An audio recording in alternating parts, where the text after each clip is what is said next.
looks like a massive area. So we're about to go in and check it out. It is just larger than life. It's bigger than anything I've seen before. Hi! If you're new to our channel, we're Yvonne and Jeremy, and we're exploring Thailand.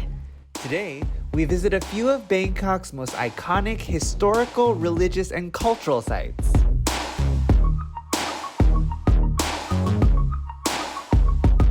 Good morning, everyone, and welcome to a brand new day in Bangkok. We're going to start off today by visiting the Thompson House. We're going on a guided tour in a few minutes, and we'll tell you all about it after we're done.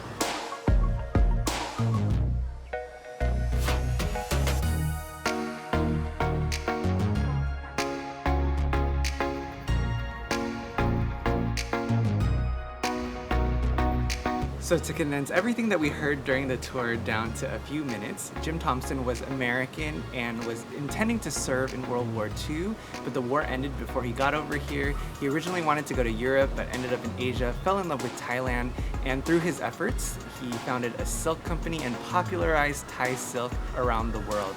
Because he was an architect, he also bought out a bunch of different properties and built a home that adhered to Thai customs of home building, incorporating some religious artifacts from around Thailand, especially damaged images and damaged artwork.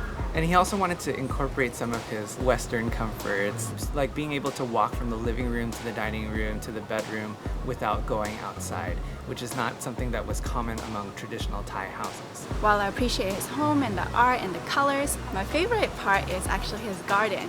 It's like a little tropical forest in an urban city.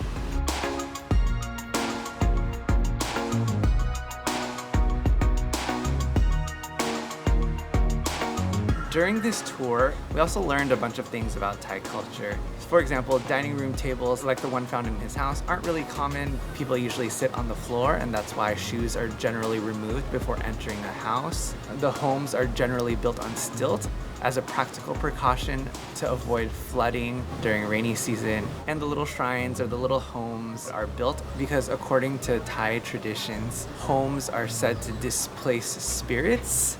An alternate small home is made or constructed for that spirit to live in, and that's why there's food and other things offered at those little shrines outside of these different homes. The house is so beautiful. I am so impressed by how much of his house is preserved and all the different art that is displayed in his house. So apparently during his lifetime, he had already converted his house into sort of like a museum. So he was already bringing people in to tour around his house. So after he mysteriously disappeared, this property was given to the Kingdom of Thailand, and they decided to continue to display his home as a museum. And now visitors from all over the world can come and enjoy his home and his art. All right, good morning everyone, and welcome to a brand new day. We are visiting the Grand Palace first. It opens at 8:30 a.m., but there are a bunch of scammers at the front entrance, so we were a little confused about who to believe at first. We had read about the scammers prior to arriving. We knew that the Grand Palace hardly ever closes, which was not what they were saying, but definitely keep walking, follow the signs, and you should be able to make it in without any problems. But definitely wear long pants and sleeves, otherwise you have to buy one of their not very good looking shirts or pants to go in. No documentation, please. Yeah. It looks so dumb. This has to go in the blooper. But it costs 500 baht per person for foreigners, and it looks like a massive area. So we're about to go in and check it out.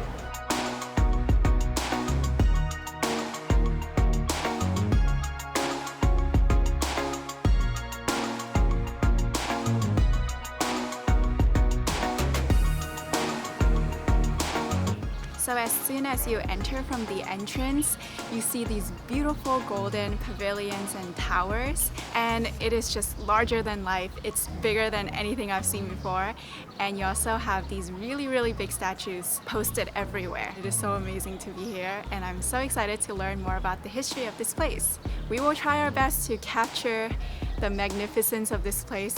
Everything is just huge, and we're just walking right next to it, but we'll try our best.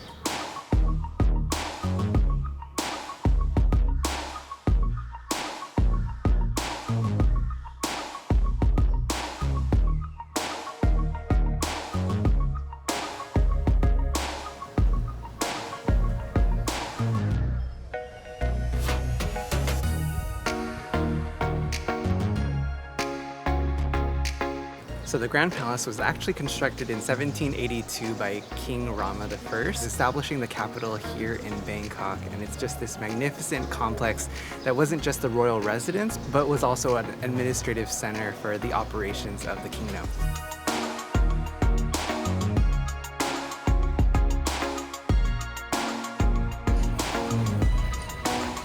This is crazy, just the level of detail on everything is insane.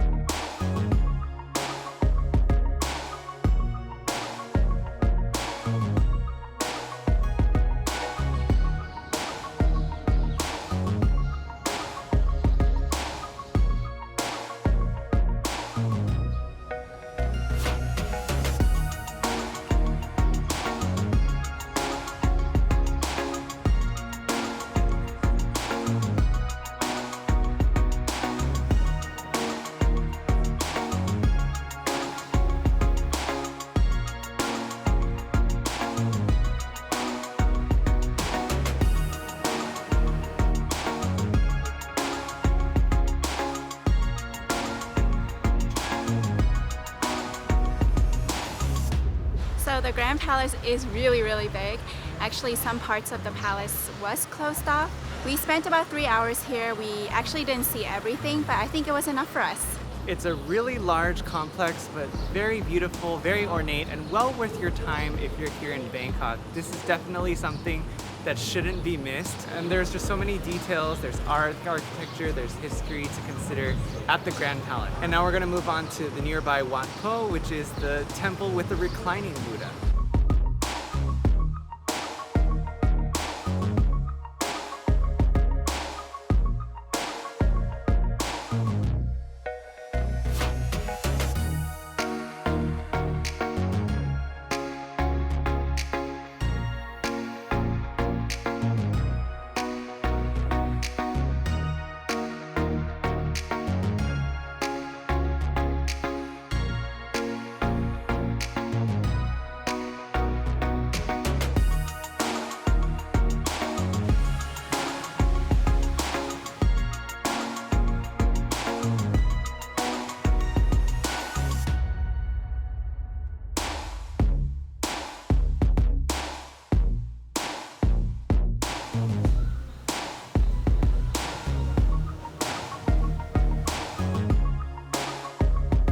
So we're here at Wat Pho.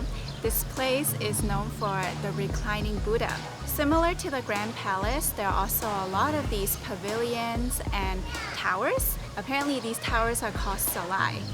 I don't know if I'm pronouncing it right. There are a lot of Buddha statues that were from different time periods.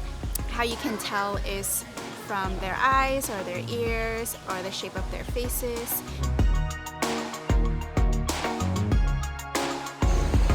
Oh my god. The reclining Buddha is really, really huge. It's just reclining on its side, and when you walk in, there are these pillars that support the entire structure, but it's just really, really gigantic. Yeah, it was also kind of interesting to look at the Buddha's feet. The bottom of the Buddha's feet has these spiral patterns. When we were leaving, you could also buy a cup of coins to put in the different jars, lining the walls leading towards the exit. Wat Pho takes about an hour, hour and a half to walk around to see the various different structures and the different Buddhas, but it's a convenient distance away from the Grand Palace, and so it's totally walkable, doable. You just have to keep in mind that the heat might get to you after a while.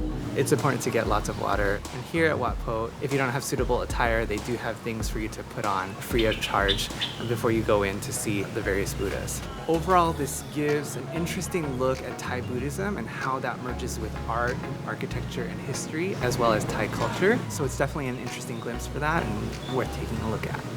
So now we're gonna head towards the Chao Phraya River to see the sunset over Wat Arun, which is supposed to be one of the nicest places to watch the sunset in the city of Bangkok.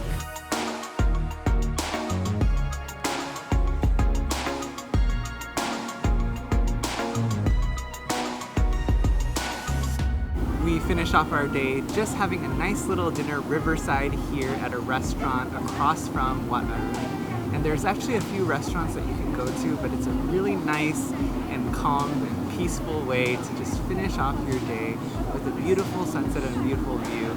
Unfortunately, clouds are covering most of the sunset this evening. You can still see the surrounding area and the temples around the Chao Phraya River. So we're thankful to end this day on such a beautiful note.